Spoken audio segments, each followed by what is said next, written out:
Të nderuar shikues, mirëmbrëma. Sonte në edicionin qendror të lajmeve, ndër të tjera ju ftojmë të ndiqni.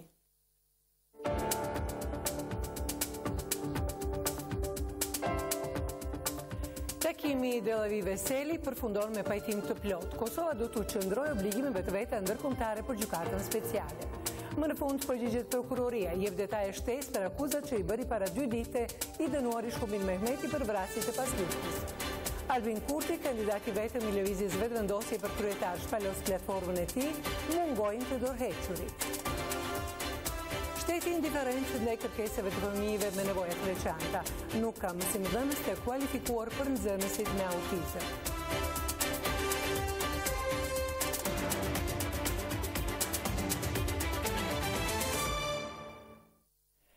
Kryetari i Kuvendit të Kosovës, Kadri Veseli, ka thënë se Kosova do të qëndrojë obligimeve të veta ndërkombëtare deri në fund, përfshirë edhe dhomat e specializuara. Do ta ndjek agjendën e integrimeve euroatlantike dhe në këtë rrugtim partneriteti me SBA-t do të mbetet primar. Ai këto komente i bëri gjatë një takimi me ambasadorin e Shteteve të Bashkuara të Amerikës në Prishtinë, Greg Delavi. Kryetari Veseli ka falendëruar ambasadorin amerikan për përkrahjen konstante që SBA po i jep Kosovës, thuhet në njoftim. Prokuroria e Shtetit e ka dhënë sot edhe një sqarim në lidhje me deklarimet e të dënuarit Shkumbin Mehmeti. Në njoftimin e prokurorisë, ndër të tjera, thuhet se Mehmeti e ka kushtëzuar dhënien e dëshmive me ulje të dënimit dhe se ky institucion i ka filluar në kohë hetimet për vrasjet e pasluftës, si dhe ka ndërmarrë veprime konkrete lidhur me këtë rast. Prokuroria e Shtetit nëpërmjet një njoftimi për medje ka dhënë një sqarim në lidhje me dëshmitë e Shkumbin Mehmetit. Në njoftimin e prokurorisë, ndër të tjera thuhet se vërteta është se Shkumbin Mehmeti përmes policisë kërkoi të jap informacione lidhur me disa vrasje. Menjëherë, prokuroria e ka autorizuar policinë që ta marrë në pyetje tani të dënuarin Shkumbin Mehmeti, por ai policisë ja ka kushtozuar dëshminë, duke kërkuar që prokuroria paraprakisht të ndikojë në prishjen e aktgjykimit të plot fuqishëm, me të cilin është dënuar me burg prej 30 vjetësh. Meqense Mehmeti ka pasur kontakte me hetues policor, përmes tyre është informuar se prokuroria nuk mund ta prish aktgjykimin e plot fuqishëm, por nëse është i gatshëm të dëshmojë, atëherë, prokuroria në kuadër të autorizimeve do ta përkrahë kërkesën e tij për zbutje të jashtëzakonshme të dënimit, nëse dëshmia e tij do të ndihmonte në zbulimin dhe ndjekjen e vrasjeve. Prokuroria sqaron se edhe prokurorët ndërkombëtar të EULEX-it janë duke zhvilluar hetime në këtë drejtim, deri në transferimin e këtyre rasteve te prokurorët vendor. Deklaratat e Shkumbin Mehmetit, si dhe gjykata speciale në pritje për të filluar punën, u analizuan mbrëm në emisionin Debat me Ridvan Berishën. Panelistët patën mendime të ndryshme për këtë temë. Ndjekim bashkë një pjesë nga ky debat. Në emisionin Politik Debat mbrëm u diskutua për vrasjet e pasluftës dhe gjykatën speciale.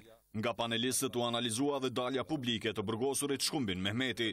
Profesori Smet Sali u tha se nuk duhet shpërfillur deklaratat e Mehmetit dhe se dalja e tij në publik është e përgatitur nga ndërkombëtarët. Kjo është e përgatitur prej ndërkombëtarëve dhe mjerisht, ashtu si shoh gjanat, deklaratat të këtiva edhe nga njerëz të tillë ka me pas edhe më vonë. Kjo tonis është i përgatitur nga ndërkombëtarët. Kjo është i përgatitur prej ndërkombëtarëve në mënyrë që më thon këto që i tha edhe sigurisht edhe ka me pas ky është njëri është i dënuar për krimet që ka bërë. Ndërsa opinionisti Raman Paqarizi deklaratat e Shkumbin Mehmetit i sheh si propagandë para gjykatës speciale. Gjykata speciale do të jetë një moment i thymjes në skenën politike të Kosovës, mund ta destabilizojë edhe qeverinë, i ka destabilizuar tashmë në një mas edhe partitë e caktuara politike. I ka reaktivizuar armiqësitë ndërmjet partive në spektrin politik të Kosovës dhe më e rënda është që i ka ngacmuar plagët e familjarëve. Rrëfimi rënqethës i Mehmetit nuk do t'i kontribojë zgjidhjes së rasteve të vrasjeve të pasluftës, thot Fisnik Halimi. Diçka që do të ishte shumë e mirë për shoqërinë kosovare dhe në radhë të parë për familjarët e këtyre viktimave të cilat po apostrofohen, është që këto çështje të zhvishen totalisht nga një marketing politik. Të zhvishen nga një marketing politik, sepse ai marketing politik po është ushqys. Çka po nënkuptoj me këtë? që dikujt po i konvenon që kjo çështje të mbetet si e tillë. Ebeti Musliu nga IKD-ja tha se ka refuzuar të intervistojë këtë dëshmitar sepse sipas tij paraqitjet publike të dëshmitarit mund ta pengojnë drejtësinë. Nëse e dim statusin e tij që është dëshmitar i mbrojtur me ligj, nuk duhet ja lejojmë edhe nëse ofrohet mundësia që ai të shprehet sepse në këtë rast mund ta pengojmë administrimin e drejtësisë. Dhe para një parimi që duhet të informohet publiku për çka do të ndodh, është edhe një parim tjetër i së drejtës. Spori duhet të ketë drejtësi dhe më pas të informohemi. Kandidati i vetëm për kryetar të vetëvendosjes e shpalosi platformën e tij politike. Albin Kurti tha se vetëvendosja do të kujdeset për qytetarët me programe barazi sociale.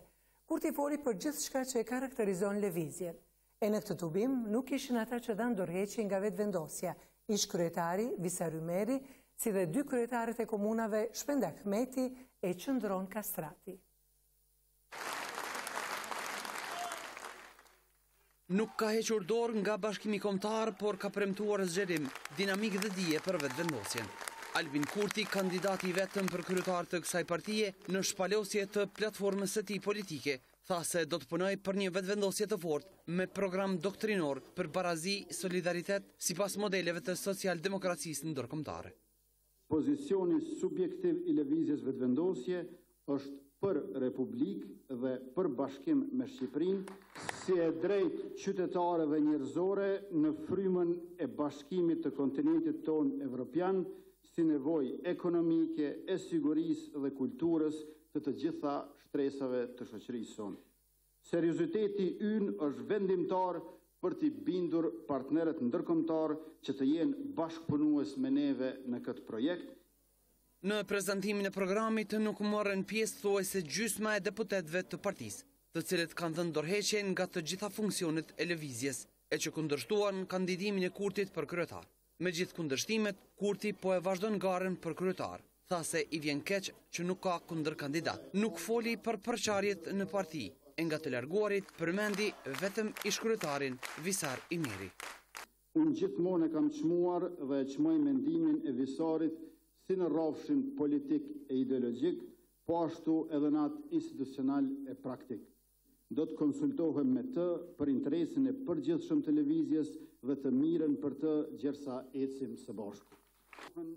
Kurti tha se do të angazhohet kundër diskriminimit gjinor për avancim të femrave e grave, të rinisë së vetëvendosjes. Kërkoi rregull e komunikim të gjerë në parti. Tha se duhet ta vazhdojnë frymen e rilindësve. Vetëvendosja duhet të afirmoj rilindjen kombëtare të gjysmës së dytë të shekullit 19 dhe gjysmës së parë të shekullit 20, ta riaktualizoj atë si frymë e përgjithshme dhe si shumësi tekstesh të rilindasve tonë nga Sami Frashërit te Fanoli. Lëvizja duhet të jetë njëkohësisht edhe shkollë edhe parlament, sikurse teatri epik i Bertolt Brechtit. Lëvizja duhet të bëhet shkollë. Albin Kurti foli edhe për mënyrën e financimit të partisë, për angazhimin vullnetar e për punësim më të madh në vetëvendosje. Ndrojmë temë. Delegacioni i Kosovës dhe ai i Serbisë pritet të rinisë takimet në Bruksel të martën e ardhshme, më 16 janar, dhe do të jenë takimet traditore. Lajmin e ka konfirmuar për RTK Avni Arifi, i emëruar shef nga qeveria e Kosovës për bisedimet me Serbinë. Ai ka shtuar se në ditët në vijim do të kemi më shumë informacione sa i përket kësaj vizite.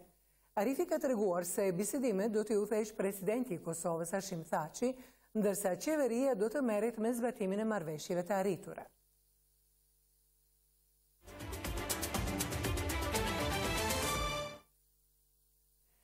Ministria e Punës është në fund të përgatitjes së lëndës për të dërguar në qeveri propozimin e Këshillit Ekonomik Social për rritjen e pagës minimale në 250 euro, dhe procedimi i saj në qeveri është çështje ditësh.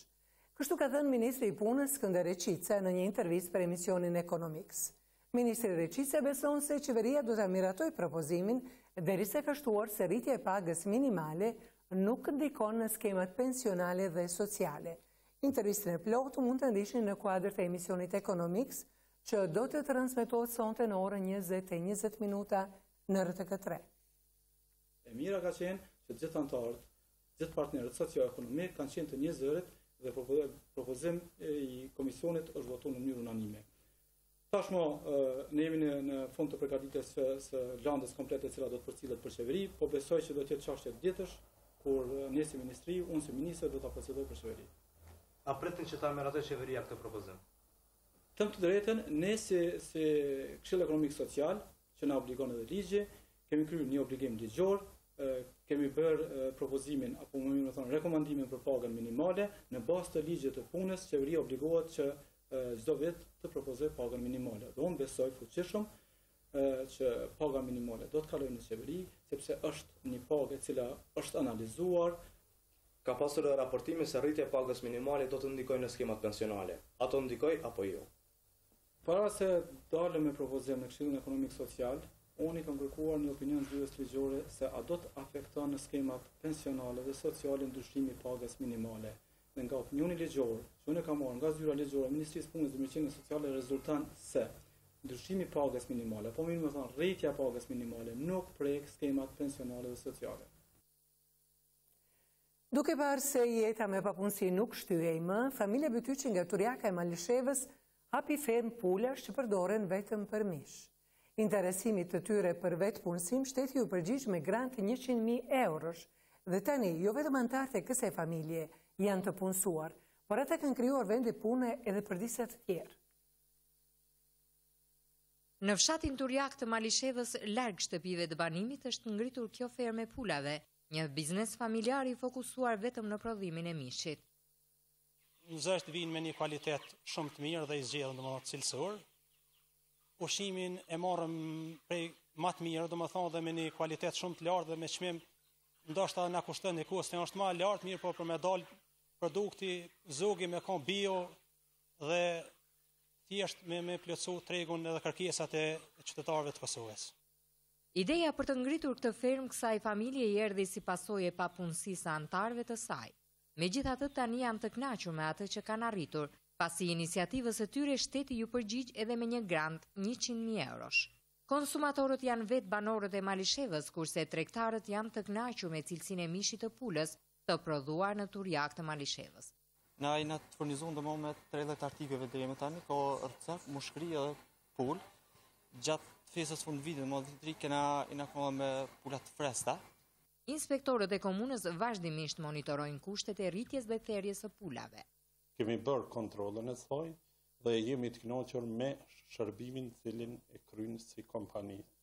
Për rritjen e pulave kujdesen çdo ditë 4 persona, ndërsa në kohën e therrjes numri i tyre arrin në 10 punëtor.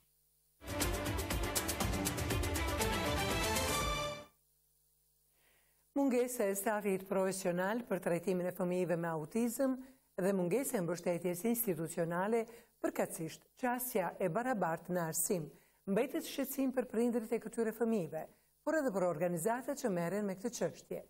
Në Ministrinë e Arsimit thonë se do të bëjë trysni që vitin e ardhshëm kjo kategori e fëmijëve ta ketë mbështetjen buxhetore, institucionale dhe arsimore si dy parakushte elementare për trajtim dhe zhvillim adekuat të tyre. Numri i fëmijëve me autizëm në Kosovë është në rritje, por edhe më shqetësuese kaq është fakti se në mungesë të stafit përkatës profesional për trajtimin e këtyre fëmijëve, trajnimet i bëjnë pedagogët dhe psikologët të rëndomtë. Ndonë se nuk ka shifër zyrtare se sa fëmijë dhe familje po përballen me këtë çështje, koordinatorja e qendrës së autizmit në Podujev, Arieta Ukelli, shpreh të shqetësuar se jo profesionalizmi atyre që kujdesen dhe i trajtojnë këta fëmijë, përveç se nuk u ndihmon atyre në zhvillim. Kjo mund të ketë edhe efekte të dëmshme. Kosovë nuk ka njerëz të specializimit të kësaj fushë, me qenë se në Universitetin e Prishtinës nuk ekziston një degë e tillë. Sigurisht që ndikon edhe ndikon negative shumë, sepse profesionistë të tillë, domethënë nuk kanë gjendje për me bë punën me këta fëmijë. Sfidat e për të cilat kalojnë fëmijët me autizëm, këtë rast janë sfida shumë të mëdha dhe të dëshmojnë shumë i përgjithshëm dhe kujdesshëm për mënyrën se si intervenon ose se si i qasësh fëmijës. Mungesa e atyre vështirësonë zakonisht punën shpesh herë më thonë që e dëmton edhe shumë fëmijën. Mungesën e stafit profesional për trajtim të fëmijëve autik shqetësuese sheh edhe Ministri i Arsimit. Ai tha se do të mundësojnë studentëve të trajnohen jashtë vendit për faktin se në Kosovë mungon drejtimi adekuat. Me nevojë që mësimdhënësit të përgatitur veçanërisht për këtë kategori, që sot në mungojnë, kemi pas disa kontakte me universitete jashtë vendit, ku ata kanë specialitet të veçantë çështjen e përgatitjes së mësimdhënësve për këtë kategori, dhe besoj që gjatë këtij viti 1 apo 2 mësimdhënës ne do t'i dërgojmë jashtë vendit për specializim në mënyrë që të fillojnë të përgatiten, pastaj që dhe brenda vendit ne të përgatitin kuadra për këtë kategori. Ministri i Arsimit Shoqëri Bytyqi premtoi se këtyre fëmijëve do të sigurohet mbështetje buxhetore vitin që vjen dhe se prioriteti i punës së tij është qasja e barabartë të gjithë fëmijëve dhe stafi profesional parauniversitar e universitar.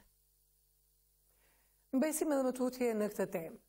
Fëmijët me nevoja të veçanta përballen me padrejtësi të shumta nga shoqëria jonë dhe institucionet përgjegjëse. Kështu thon prindrit e tyre, të cilët tregojnë për sfidat që kalojnë për të ofruar trajtim përkatës këtyre fëmijëve. Ata shprehin të zhgënjur edhe me mospërkrahjen e iniciativës së deputetëve për ndihmën shtesë në shkollat publike për fëmijët me përkujdesje të veçantë. Shemsim Maqestena nga Vushtria është prindi vajzës 9 vjeçare me nevoja të veçanta. Delfina vuan nga verbëria totale dhe disa probleme të tjera. Pavarësisht gjendjes së saj, prindërit kishin për qëllim që ajo të socializohet me bashkëmoshatarët e saj. Shemsiu tregon se kur vajza ishte 3 vjeçe, me shumë sfida kishin arritur ta regjistrojnë në një kopsht publik, por si ka kaluar Delfina atje, rrëfen babai i saj. Ma kanë dëmtu fëmijët e moshës të vajzës tem, e kanë dëmtu vajzën në sy, 5 javë ditë unë kam pas obligim të dërgu në klinikë syve për me shëru vajzën që kanë ngrit fëmija në sy.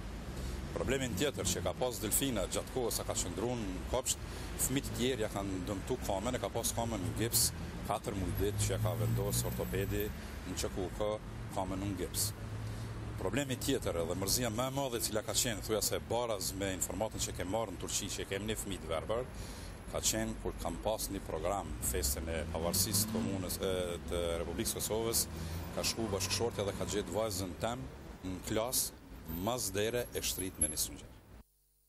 Shemsiu thot se ky keqtrajtim i vajzës së tij ka ardhur në mungesë të stafit adekuat për fëmijët me nevoja të veçanta dhe është detyruar ta dërgojë në seancat e psikolog privat, që për një muaj i kushtonte 250 euro. Lehtësim thot se do të ishte ndihma e shtetit, por zhgënjyese për ta është mos përkraja deputetëve të amendamentit për mësimdhënësit shtesë për këtë kategori të fëmijëve.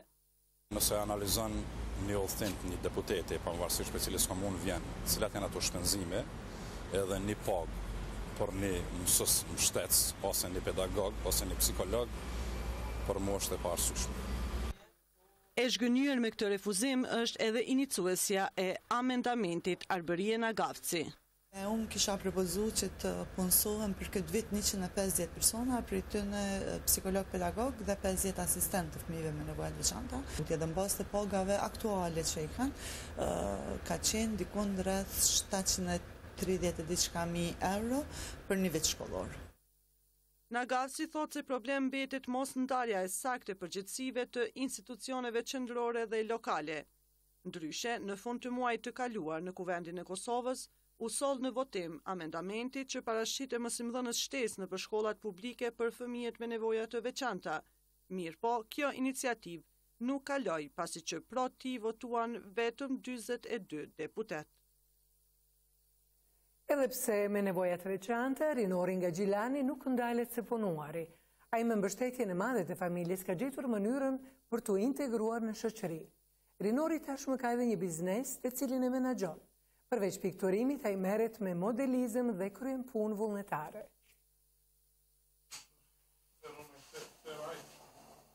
Vizatimi, piktura, modelizmi janë vetëm disa nga pasionet e Rinorit. Rinori e humbi dëgjimin kur ishte vetëm 3 muaj, por kjo nuk e ndali atë të bëjë jetë normale. Ai ka një biznes të vetin ku punon si kloktar. Gjatë kohës kur nuk është në punë, Rinori bën edhe punë vullnetare në spitalin rajonal të Gjilanit.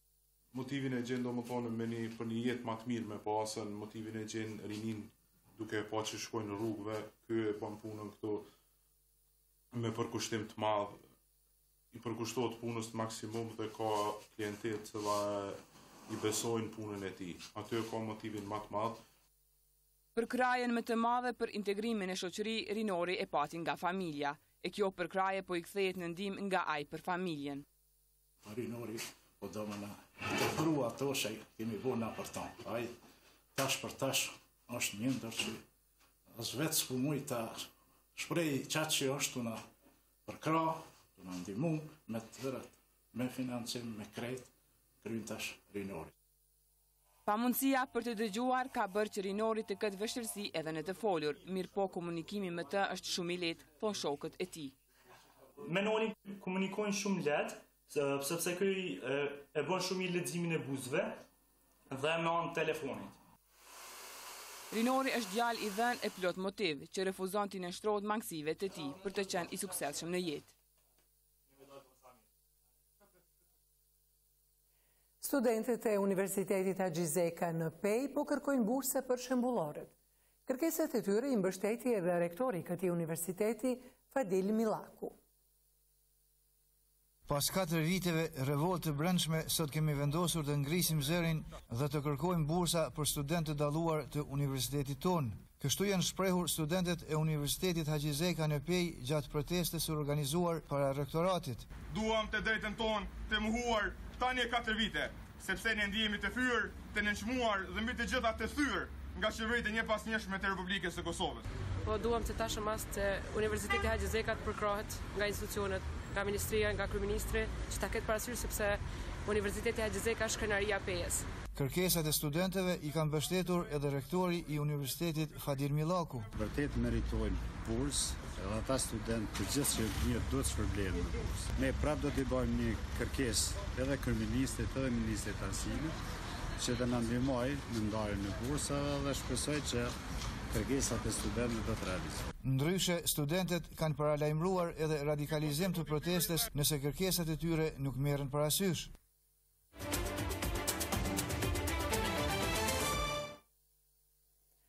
Vazhdojmë lajmet me informacione nga rajoni. Në Shkup, pas 10 ditë pritet që presidenti Maqedonas Gjorgji Ivanov të marrë vendim për dekretimin e ligjit për përdorimin e gjuhës shqipe. Miratimin në kuvent të këtij ligji mirëpritën ekspertët juridik. Ata thonë se përmes këtij ligji po avancon përdorimi I gjuhës shqipe në Maqedoni. Ligji për gjuhët I miratuar nga Kuvendi I Maqedonisë avancon përdorimin e gjuhës shqipe në këtë vend, vlerësojnë ekspertët juridik Mersim Maksuti dhe Bashkim Selmani. Dua ta vlerësoj si një moment tejet pozitiv për shqiptarët e Maqedonisë, për arsye se ligji avancon në mënyrë të theksuarën, të dukshme, më tej zyrtarizimin e gjuhës shqipe dhe tashmë për herë të parë shqiptarët do të mund të drejtohen seancat e Kuvendit Maqedonisë në gjuhën shqipe.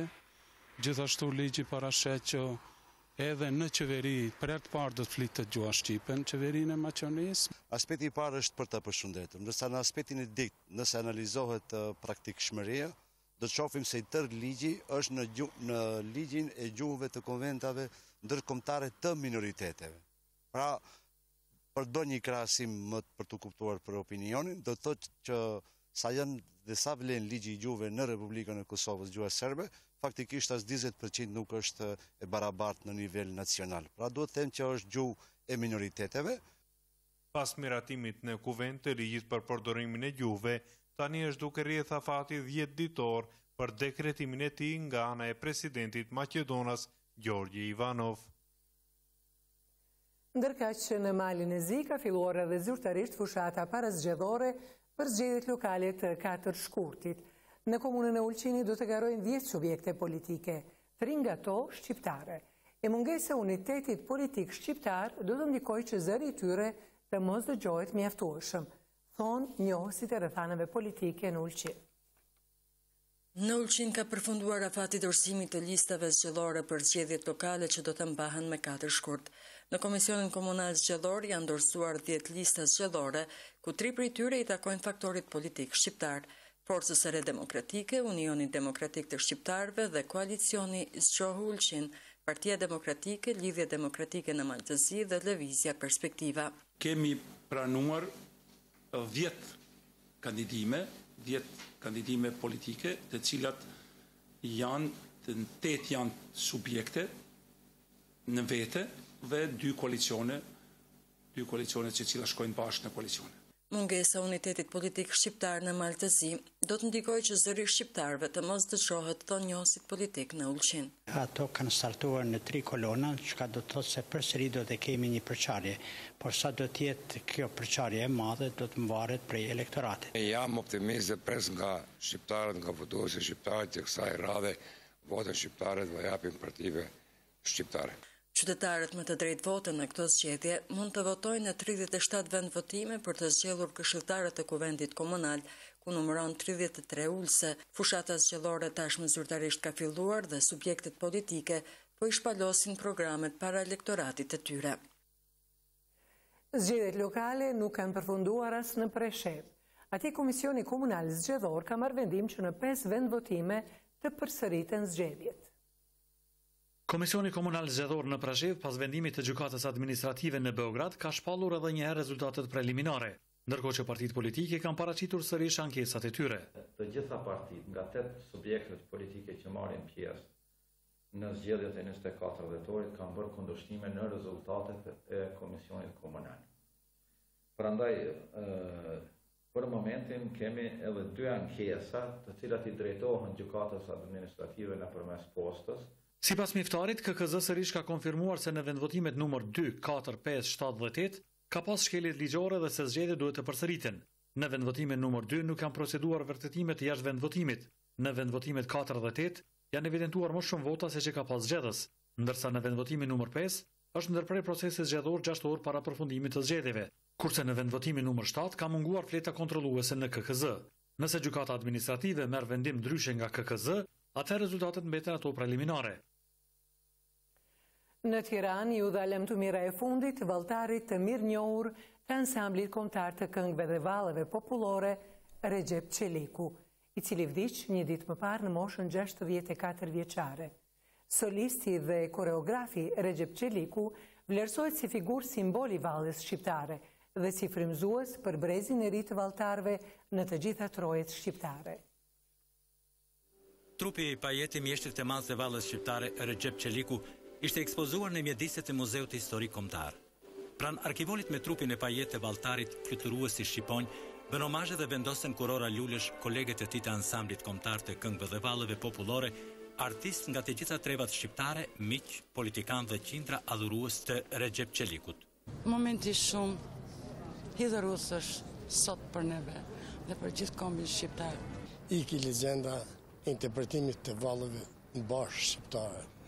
Kjo ishte një humbje e madhe, jo vetëm për Shqipërinë, por për mbar popullin shqiptar, sepse në te përkufizoheshin vlerat e veçanta kombëtare, e veçanërisht në fushën e vallëzimit dhe të koreografisë. Nuk ka fjalë mjaftueshme për të vlerësuar atë që për më shumë se 40 vite Recep Çeliku ka bërë për Shqipërinë, ka bërë për kombin shqiptar, ka bërë për shqiptarët kudo ku kanë jetuar, të cilët i ka ngritur pesh, i ka frymëzuar dhe i ka bërë krenar që janë shqiptarë.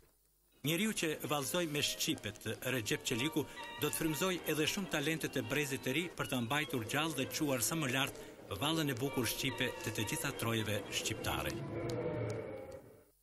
Në St. Gallen të Zvicrës, sot ka filluar turniri i futbollit në futsal e një kap, ku po marrin pjesë 60 klube të ndryshme të mërgatës kosovare edhe më gjërë. Kjo ngjarje është organizuar nga klubi futbolistik Dardania e St. Gallenit. Dita e sotme është karakterizuar me ndeshje të interesante. Kjo ngjarje sportive përveç karakterit garues, ka për qëllim që të mbledh shqiptarët nga të gjitha vendet duke u ballafaquar në këtë garë sportive. Organizatorët janë shprehur të kënaqur me mbarvajtjen e turnirit dhe me pjesëmarrjen e klubeve dhe shikuesve. 3 vendet e para do të shpërblehen për pjesëmarrjen e tyre. Finalja do të transmetohet direkt nesër në RTK rreth orës 18.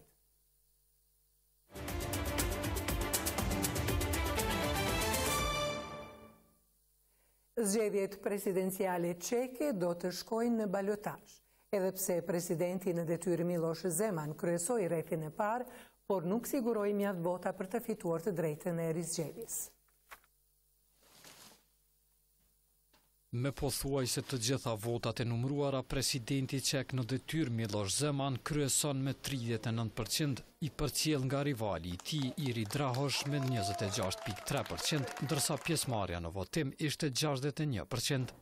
Ky rezultat i çon kandidatët në rrethin e dytë, i cili është planifikuar për 26 dhe 27 janar. Për ta shmangur ballotazhin, Zeman do të duhej të siguronte më shumë se gjysmën e votave. Ndërsa rivali i tij, Iri Drahosh, konsiderohet nga analistët se ka një shans të mirë për ta mundur Zemanin kur të përballen kokë me kokë ditët në vazhdim. Sipas tyre, shumë votues që zgjodhen një nga 7 kandidatët e tjerë në këto zgjedhje, ka gjasa tani të votojnë për Drahosh në rrethin e dytë.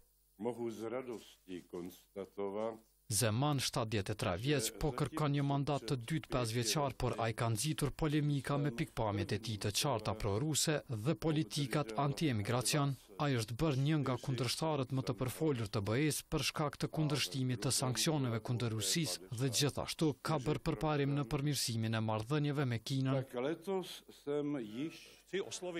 Ndërsa rivali i tij Drahosh është një akademik pro-evropian i cili ka kundërshtuar fuqishëm presidentin Zeman.